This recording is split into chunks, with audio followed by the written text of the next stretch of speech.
So, where do forest rangers go to get away from it all?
Hey, I'm Robert. Welcome to my home studio, and thank you so much for taking the time to check out this home video today. If you haven't already, please consider hitting the subscribe button right down yonder, as it really does help out a lot.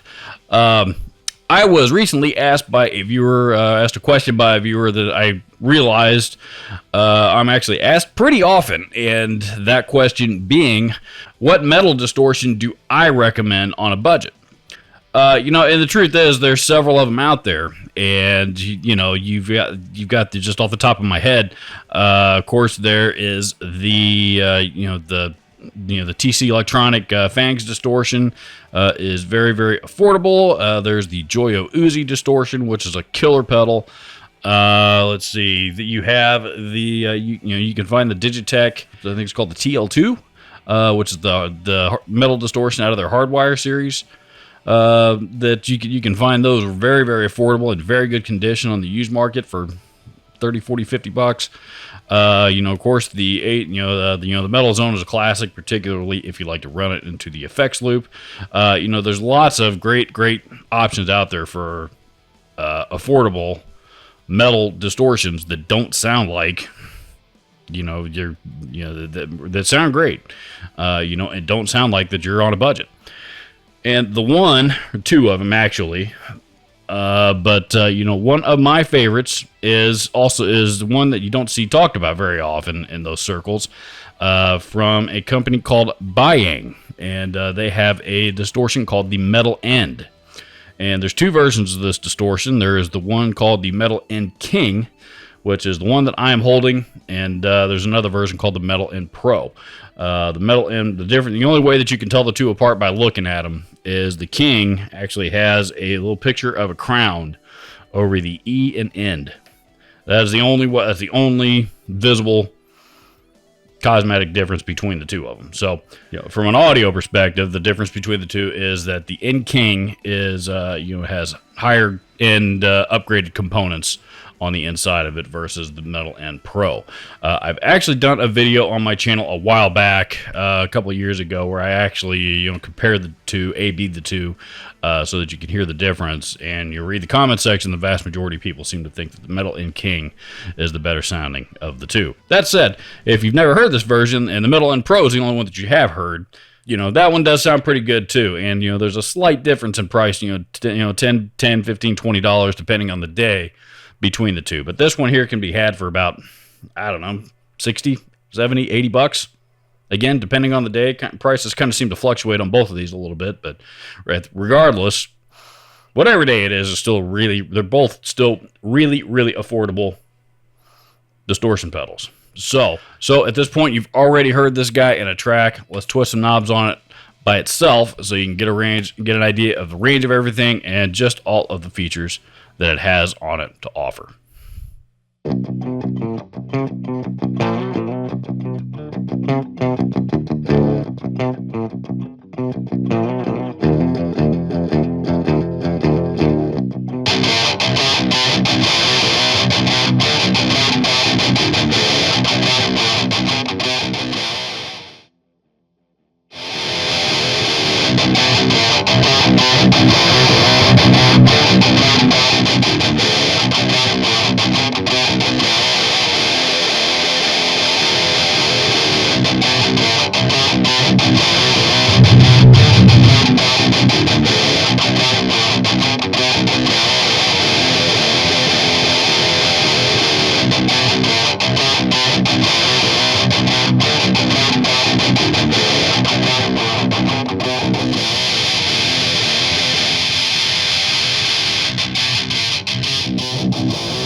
So there you have it. Of course, your controls level, level and gain, like any other distortion pedal, as well as a 3-band EQ plus a mid-frequency notch filter, if you will, that will, give you a slight boost in whatever frequency that you have selected on the dial.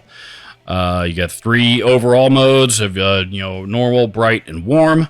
There's a high cut switch on there that, it's not one of those high cut switches where you flip it and you barely hear a difference. It makes a ton of difference. All of these switches do, actually. There's a switch for the gain structure mode between normal, classic, and modern, and all 3 of them sound excellent. And of course, last but not least, there is an onboard amp simulator. That you can use it as a cab sim if you're wanting to use this as like a preamp going straight out to the PA, and you can use that as a cab simulator. You can also turn it on even if you are running it direct into the front end of an amp and just really fatten things up. I like to use it both ways. I tried to demo in this video using it both on and off, but the truth is, whenever I'm using this pedal, I usually have the amp simulator on, regardless of what I'm running into, just because it's just a big sound with it on. So there you have it. There is the Biyang Metal In King. Please go check it out. I will have links to this thing down in the description where you can go check it out, as well as links to all of the other gear used in this video. Thank you so much for watching. Adios.